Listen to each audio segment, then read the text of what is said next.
Hello and welcome to BKTV Live. Today is October 20th, 2022. I'm Jace Dennison. And I'm Justice Boyer. We've got an outstanding lineup for you today, starting with coverage of Dr. Lamont and her history here at FHS, Hope for Autism, and our second try at premiering What's Cookin' and their apple pie adventures. All this and more on BKTV Live.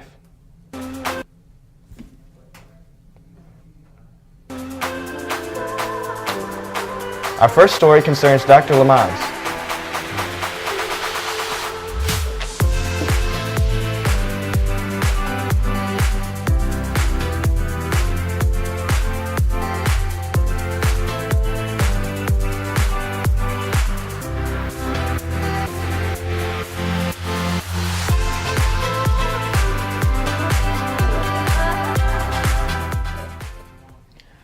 Our first story concerns Dr. Lamont. Everyone knows that Dr. Lamont is our principal, but not many know her history here at FHS. How did she get to her position? What did she do before? Morgan Short and Haley Williams sit down with Dr. Lamont to discuss her history. What is up, FHS? And today we're going to be talking with Dr. Lamont about her experience as principal and why she came to be our principal. I've been at Farmington High School for 25 years. When I first started teaching at Farmington High School, I was in the ELA department, but I also coached cheerleading, sponsored student council, and was the Scholar Bowl coach. And then my 6th year or 7th year in, I became Dean of Students, and I still did all those extra activities as well. And then in 2013, I became assistant principal and gave up my last thing, which was Scholar Bowl, and I have been head principal since 2018. You know, the funny story is I knew I got my master's in administration. That was my plan. But before I even finished that master's, one of my mentors, one of my leaders approached me about applying for the Dean of Students job. So I never actually intended to go into administration because I love the classroom so much.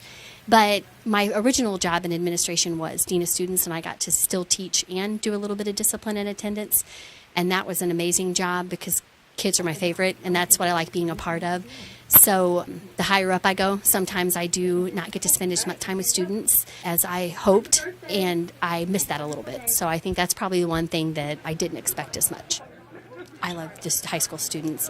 They're the most fun. Anytime you kind of have a bad day, because everybody does, or things get super stressful, if I can spend 5 minutes in the hallway talking to kids, it's like an instant positive karma. And I just really enjoy working with teenagers at all levels in any way that I can to help them become better people, for them to make me a better person, and to make our school a better place. I'm not a sit behind my desk, do a lot of paperwork kind of person. I'd rather be out there doing stuff. I knew I wanted to teach from the time I was a little girl. My dad used to tease me that my bedroom was like a classroom, but I did not. I love leadership. I love leading people, and I love learning how to be a better leader, but I'm not sure I ever thought I would be the head principal of Farmington High School. We were going through a lot of change in our building, and I had been in administration in some capacity, and at the time the opportunity arose, I really just felt like it was something I needed to do for our building. We were working on some things, some positive changes we wanted to make, and it was just the right time for me to be able to continue working on what I thought was really important for our students and for our staff. So that's ultimately, when they offered it to me, I felt like it was something I needed to do, the next step in my career, so I could make as big of an impact as I could before I retire. Special thanks to Dr. Lamont for giving us the opportunity to interview her about her career.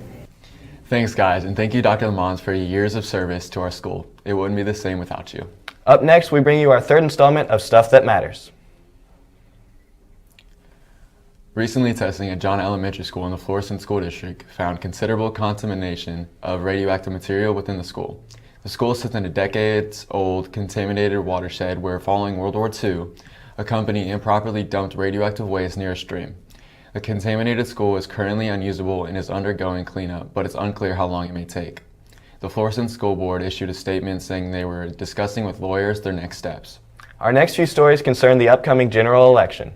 On this show, we will cover the constitutional amendments, and next week we will cover the local and statewide positions. This segment is being presented in a nonpartisan manner and is meant to be fact-driven. The first issue on the ballot is Amendment 1, proposed by the General Assembly in the most recent session.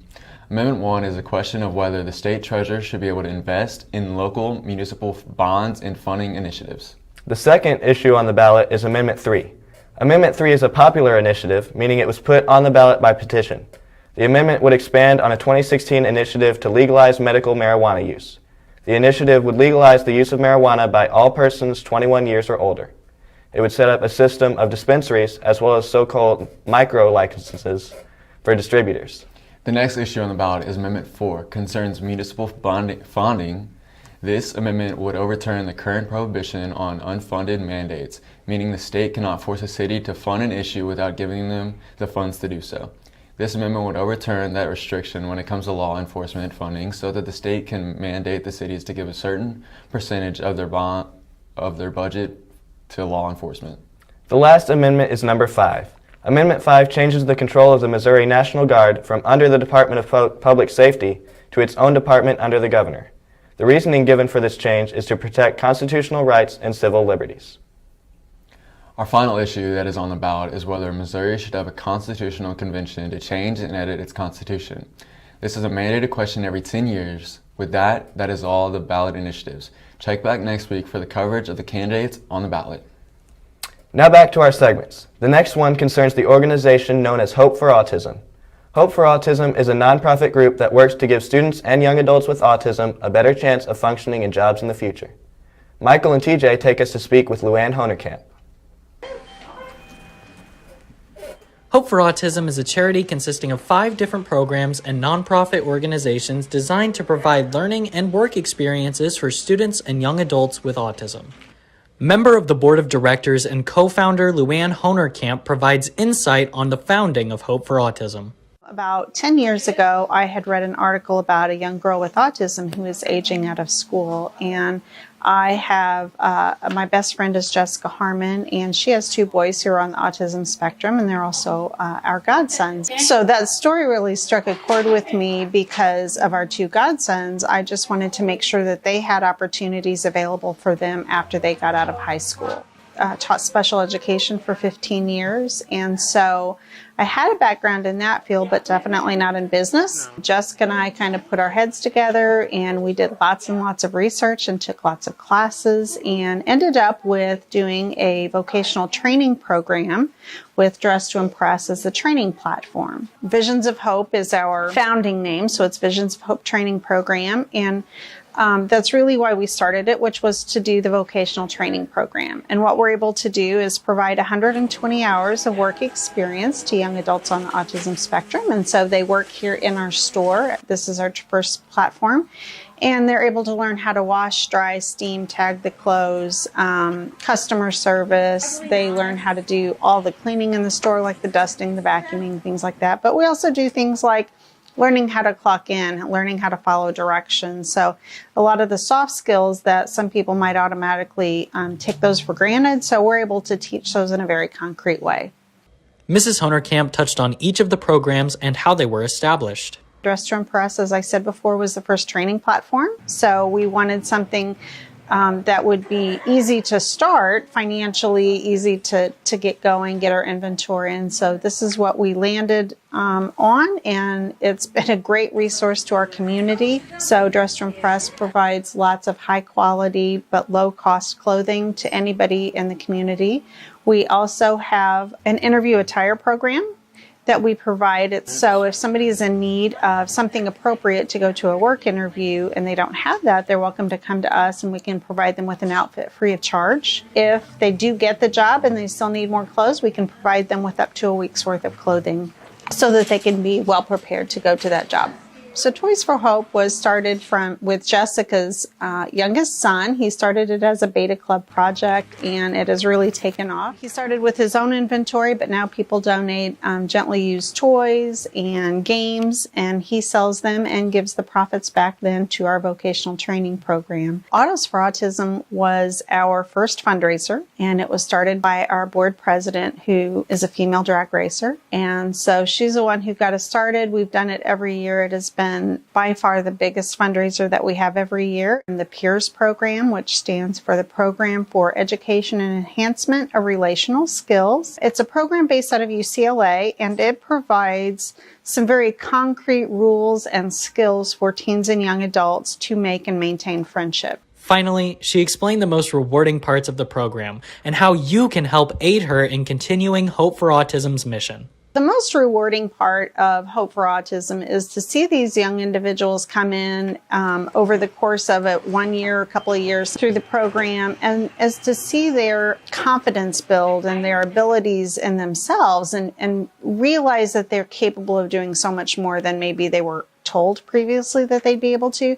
or that they really even thought that they'd be able to. So seeing their growth and their excitement when they get a job and are just able to go out into the world on a level playing field. There are lots of ways to support Hope for Autism. You can definitely shop in our store, Dress to Impress. You can share the word with others just to let them know that we're available and open to the community. You can donate financially, be sponsor for many of the events that we have. We are always in need of volunteers, and you can also donate clothing for Dress to Impress. So we're always in need of men's and women's clothing. We have graduated 53 interns from our program since 2016. So we're very excited about that. This has been Michael Kopias and TJ Benoist for BKTV News. Thanks, Michael and TJ. The Farmington School District is proud to partner with Hope for Autism to give the special services students an experience in the world of business. Up next is round 2 of What's Cooking. Last week you may have noticed that we had some technical difficulties. Well, this week we have our fingers crossed that it works. This week, Sam and Chris go apple picking and make everyone's favorite fall treat, apple pie. What's up, FHS? And welcome back to a new season of What's Cooking. To kick off the new season, we're going to be making some apple pie. We're not going to be using any ordinary apples, We're going to go drive to an orchard and get the freshest apples we can find. but first, let's go get some input from the students. What's your favorite type of pie? Apple pie. That's a good one. What's your favorite type of pie, my guy? Pie, apple. A good answer. Excuse me, sir. What is your favorite type of pie? My favorite type of pie? Pumpkin pie. It's a good one. Where's Nobwin? Nobwin, we gotta get Nobwin. Hey, Nobwin, what is your favorite type of pie? Pecan. Okay. Hey, Owen, what's your favorite type of pie? Probably chocolate. Chocolate? Is there a chocolate pie? I guess there is. That's just cake, though. Dayton, favorite type of pie. Go. What? What's your favorite type of pie? Apple or pumpkin, man. Good answers. Miss Bales, what's your favorite type of pie? Apple. Good answer. What is your favorite type of pie? I don't like pie. Me neither. You, what is your favorite type of pie? Chocolate. Good answer. All right, look, chocolate pie, here's my hot take, my food hot take. Chocolate pie is just cake. Who's that walking by? Is that Sam? Sam, what is your favorite type of pie? Pie, peach pie. Good one. All right, that concludes these pop-ups.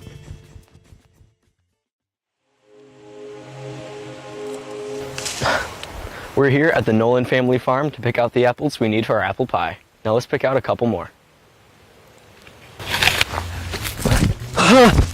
Dang! Shoot. Well, maybe this isn't good. Thoughts? We'll use it. No! Yes! Cracked apple. I don't know. It's kind of got a thingy. Oh man, this is gold spot or gold mine or whatever they say. Wow. These are apples. Yeah, those were apples. And now that we're here in Head Chef Chris Orr's kitchen, let's cut those apples and make the pie filling. First, you want to peel and slice your apples as such.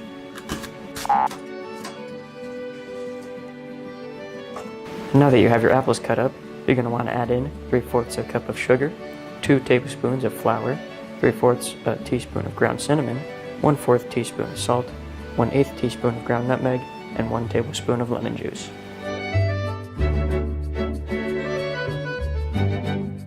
And now you want to spray your pan where the pie crust is going to go.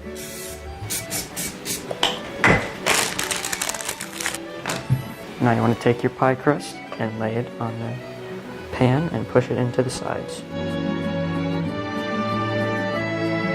This looks like a pie crust to me. Now you want to add your pie fillings into the pan. Next, you want to put the top layer of your pie crust over it and make sure to tuck the edges in. Next, you want to cut some slits into your pie so it doesn't explode. Oh, there we go. Next, after your oven's preheated, you want to put it in the oven for 40 minutes. About 20 minutes into making your pie, take it out and put tin foil around the edges.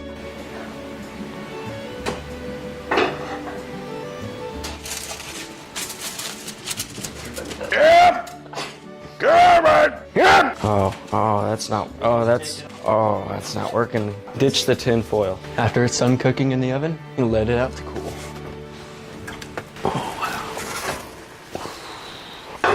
Oh, there's tin foil. And now that it's sat for a minute, you cut it open.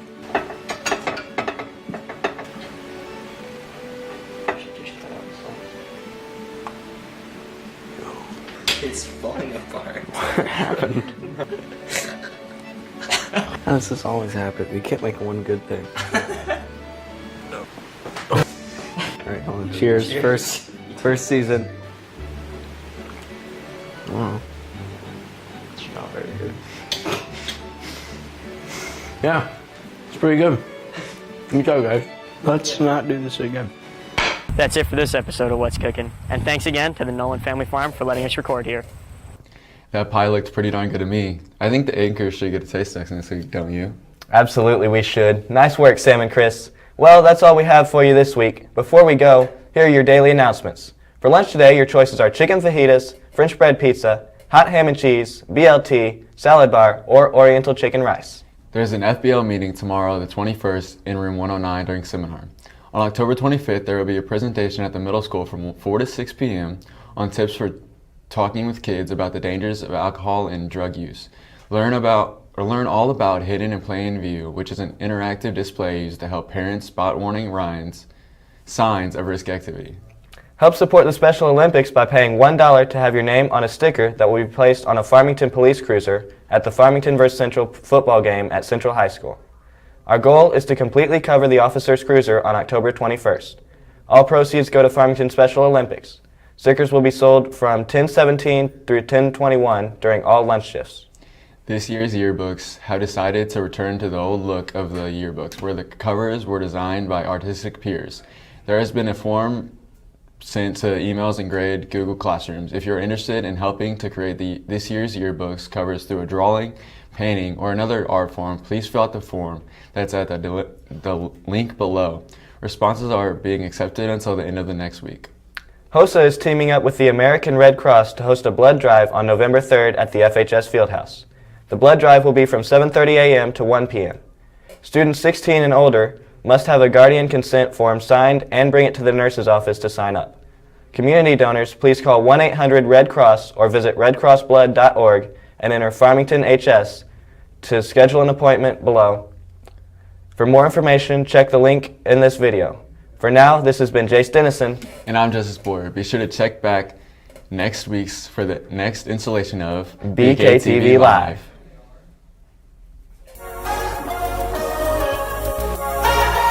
Extra activities as well. And then in 2015, I became assistant principal. The training platform. Visions of Hope is our founding name, so it's